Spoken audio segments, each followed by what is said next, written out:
শ্রদ্ধা জ্ঞাপন করছি এবং মহান আল্লাহ তাআলার দরবারে তাদের আত্মার মাগফিরাতের জন্য দোয়া করছি।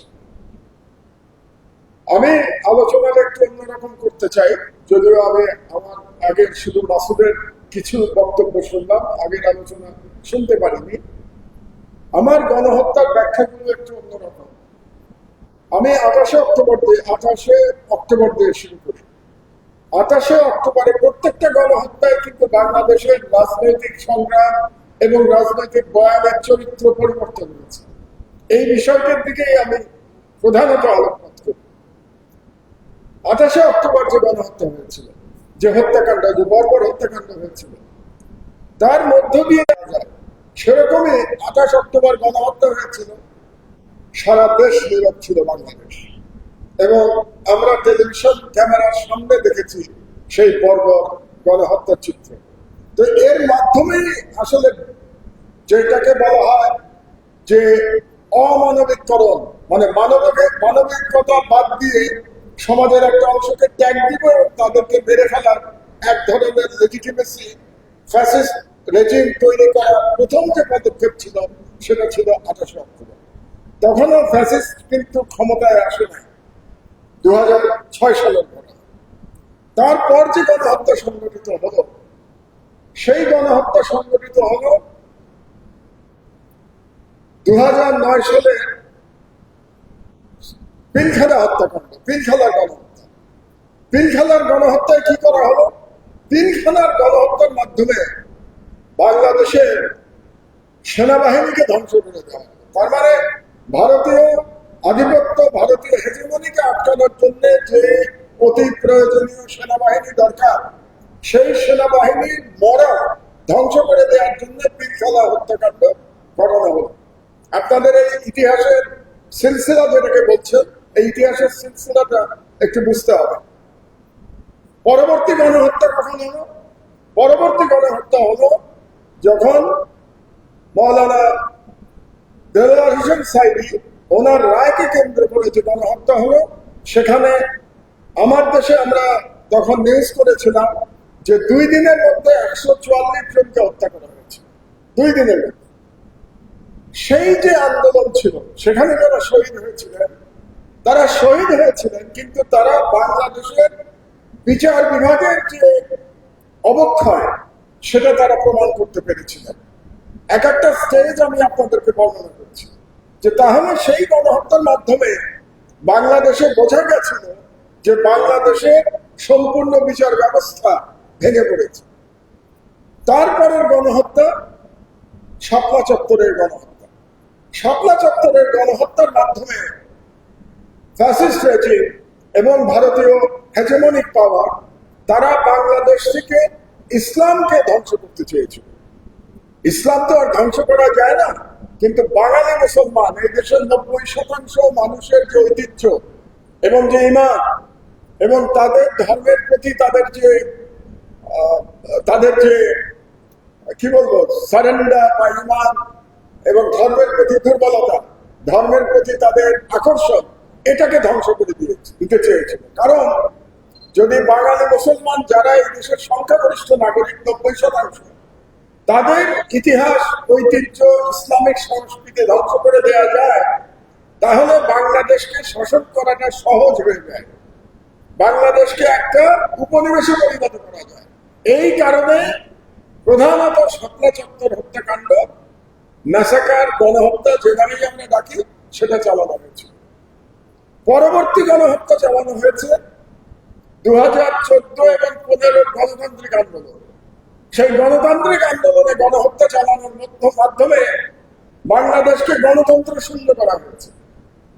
আপনারা স্টেটগুলো বোঝার চেষ্টা করেন, তাহলে গণতন্ত্র শূন্য করবার জন্য 2014 এবং 2015 সালের গণহত্যা চালানো হলো।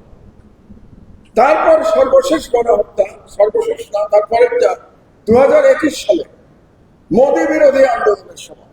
সেই সময় যারা রাস্তায় নেমেছিলেন, আলেম সমাজ প্রধানত, তারা ভারতীয় হেজেমনি এবং ইন্ডিয়াতে যে মুসলমান ভাইদের উপরে যে জুলুম অত্যাচার হচ্ছে, যে গণহত্যা ইন্ডিয়াতে চলছে, তার বিরুদ্ধে তারা আওয়াজ তুলেছিলেন সেদিন। এবং সেই আওয়াজকে রুদ্ধ করবার জন্য 2021 সালে মোদী বিরোধী আন্দোলনের সময় ঢাকায় এবং ব্রাহ্মণবাড়িয়াতে বিশেষ করে গণহত্যা চালানো হয়েছে। এবং সর্বশেষ গণহত্যা, যেটাকে আপনারা 36শে জুলাই বলেন, জুলাই বিপ্লব বা মনসুন বিপ্লব যে নামে আমরা ডাকি, সেই গণহত্যা, যে গণহত্যা বাংলাদেশের জনগণের স্বাধিকারের চেতনা বা এই যে তাদের মুক্তির লড়াই, এই লড়াইকে অবদমিত করবার জন্য এই গণহত্যা চালানো হয়েছে। কিন্তু শেষ পর্যন্ত ইতিহাসের বিচারে এবং আল্লাহর নির্দেশে যেভাবে একজন ফ্যাসিস্টের পতন হয়, সেভাবেই শেখ হাসিনা, সে প্রাণে বেঁচে গেছে, কিন্তু তাকে পালিয়ে যেতে হয়েছে তার প্রভুর দেশ ভারতে, এবং পালিয়ে সেখান থেকে সে আজ পর্যন্ত ষড়যন্ত্র চালিয়ে যাচ্ছে। তাহলে এই যে এতগুলো গণহত্যার স্মৃতি আমাদের, এই প্রত্যেকটা গণহত্যা বা এটার সম্মিলিত ফল ছিল বাংলাদেশকে 15 বছর ধরে একটা ভারতের অঘোষিত উপনিবেশে পরিণত করা। আলহামদুলিল্লাহ, আমাদের তরুণ সমাজ তাদের রক্তের বিনিময় বাংলাদেশের জনগণকে মুক্তি দিয়ে গেছেন। ফ্রিডম, যেটা আমরা ফ্রিডম বলি, সেই ফ্রিডম দিয়ে গেছেন বাংলাদেশের জনগণকে। এবং আরেকটি কাজ করে গেছেন, তারা বাংলাদেশকে উপনিবেশের শৃঙ্খল থেকে মুক্ত করে গেছে। সুতরাং একাধারে বাংলাদেশের জনগণের মুক্তি দিয়েছেন, দ্বিতীয়ত বাংলাদেশের সার্বভৌমত্ব ফিরিয়ে দিয়ে গেছেন। দুর্ভাগ্যের বিষয় হলো, আমরা আমাদের ভুলটা যেখানে, আমরা বলতে আমি বাঙালি মুসলমানের কথাই বলি বা বাংলাদেশের সংখ্যাগরিষ্ঠ নাগরিক, আমরা কিছুদিন পর পর ঘটনা ঘটে এবং তারপর ঘটনা ভুলে যাই, এবং ঘটনা ঘটার পরে তাদেরকে যে বিচারের আওতায় আনা দরকার, এই কাজটি আমরা করতে বারে বারে ব্যর্থ হই। আমি যদি 28শে অক্টোবর থেকে শুরু করি, বাংলাদেশ নতুন করে স্বাধীন হয়েছে 5ই আগস্ট গত বছর, প্রায় 9 মাস চলে গেছে। আমাকে বলেন, 28শে অক্টোবরের গণহত্যা নিয়ে কেন ভিকটিম ফ্যামিলি এবং জামাতে ইসলাম এখন পর্যন্ত সুনির্দিষ্ট দাবি নিয়ে, বিচারের দাবি নিয়ে মাঠে নামে না? এর কোনো চুক্তি খুঁজে পাওয়া যাবে না। এটা গেল। এবং পরবর্তী প্রত্যেকটা গণহত্যার ব্যাপারে আপনি দেখবেন যে সেইভাবে আমরা মাঠে নামতে ব্যর্থ হয়েছি, এবং এই কারণে গণহত্যা বারে বারে সংগঠিত করেও যারা অপরাধী তারা পার পেয়ে যাচ্ছে। সর্বশেষ আমি একটু সমালোচনা করব হেফাজতে ইসলামের। 5ই আগস্ট, 5ই মে হেফাজতে ইসলামের, আমি বলবো তাদের জন্য একটা, এই সংগঠনের জন্য সব থেকে বিজয়ের দিন গেছিল 5ই মে। আপনারা ভাবছেন যে আমি গণহত্যার দিনকে বিজয় বলছি, আমি বিজয়ই বলি সেই গণহত্যাকে। বিজয় এই কারণে যে হেফাজতের তৈরি উত্থান কেন হয়েছিল? হেফাজতের উত্থান হয়েছিল বাংলাদেশের মানুষের যে ধর্মীয়, তাহলে কেবলমাত্র রাসূল সাল্লাল্লাহু আলাইহি ওয়াসাল্লামের অপমানের বদলা নেওয়ার জন্য হেফাজত ইসলামের উত্থান ঘটে নাই। হেফাজতের ইসলামের উত্থান আমাদের কালচারাল ফাইটে, সাংস্কৃতিক লড়াইয়ে একটা মোড় ঘুরিয়ে দেওয়ার ঘটনা ছিল হেফাজতে ইসলামের উত্থান। হেফাজতে ইসলামের উত্থান যদি না হতো, তাহলে আজকে বাংলাদেশে আমরা, বাংলাদেশের লক্ষ লক্ষ মাদ্রাসার শিক্ষক, ছাত্র, আলেম, ওলামারা যদি রুখে না দাঁড়াতেন, আমার মনে হয় আজকে আমরা স্বাধীনতা পুনরুদ্ধার করতে পারতাম না। কিন্তু এত বড় যে তাদের বিজয়, এই বিজয়টা কি হেফাজতে ইসলামের নেতৃবৃন্দ বোঝেন? এটা নিয়ে আমার সন্দেহ হয় যে তারা আদৌ বোঝেন কিনা যে তারা বাংলাদেশের জন্য কত বড় কাজ করেছিলেন ওই সময়টাতে। তাদের এক দফা দাবি যে 5ই মে গণহত্যার বিচার করতে হবে। এই দাবি নিয়ে যদি 5ই মে তারা মাঠে নামতেন, যেটা তারা 3 মে 2 দিন আগে নেমেছেন, সেটাতেও কোনো সমস্যা ছিল না। কিন্তু যদি হেফাজতে ইসলামকে দুঃখ প্রকাশ করতে হলো, ওই মিটিংয়ে, 3 তারিখের মিটিংয়ে কোনো কোনো ব্যক্তির বক্তব্য নিয়ে তাদেরকে দুঃখ প্রকাশ করতে হবে। অর্থাৎ তারা ডিফেন্সিভে চলে গেলেন। যে ইস্যু নিয়ে তাদের অফেন্সিভে যাওয়ার কথা ছিল, যে ইস্যু নিয়ে সারা দেশের মানুষের তাদের পাশে দাঁড়ানোর কথা ছিল, এবং পরিস্থিতি তৈরি হয়েছিল। কারণ স্বাধীনতার পরে, দ্বিতীয় স্বাধীনতার পরে এটা প্রথম সুযোগ ছিল, সেই সুযোগ তারা মিস করলেন। এভাবেই মুসলমানরা বারে বারে মিস করছে সুযোগ, এবং এই মিস করবার কারণে আজকে সারা বিশ্বে মুসলমান অত্যাচারিত হচ্ছে। সারা বিশ্বে মুসলমানদের উপরে, পাকিস্তানে আপনি দেখেন কোথায় অ্যাটাক করলো ইন্ডিয়া, মসজিদের উপরে। আরে তোমার যদি এত সাহসী থাকবে, যুদ্ধ করতে চাও, তাহলে তুমি পাকিস্তানের ক্যান্টনমেন্টে অ্যাটাক করবে।